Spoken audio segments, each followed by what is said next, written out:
दे, त्याच्यानंतरनं scrub करायचं. हळूहळू scrub करावं लागेल ते, पण फेस पॅक यूज करू शकते. स्क्रबला आता थोडंसं स्किप करायचं आणि आता हे लावू शकते फेस पॅक. आणि ज्यांची पण फेस पॅक लावल्यावर ड्राय स्किन होते तर त्यांना रिक्वेस्ट आहे त्यांनी कर्डमध्ये मिक्स करून यूज करायचं. आणि ज्यांची ऑलरेडी ऑइली स्किन आहे तर त्यांनी कर्ड यूज करायचं नाही, तर त्यांनी ॲलोवेरा जेलमध्ये किंवा रोज वॉटरमध्ये पेस्ट मिक्स करून लावायची.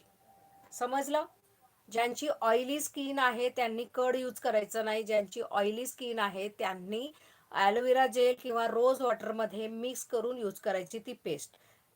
आणि ज्यांची ड्राय स्किन आहे तर त्यांनी दुधामध्ये किंवा कर्डमध्ये, शक्यतो कर्डमध्ये मिक्स करून यूज करा, म्हणजे चेहऱ्याला पण छान असं ते सॉफ्ट करण्यासाठी त्याचा फायदा होतो. ड्राय स्किन आणि पडेल जर तुम्ही रोज वॉटर, सॉरी, जर तुम्ही आणि दुसरं यूज केलं तर.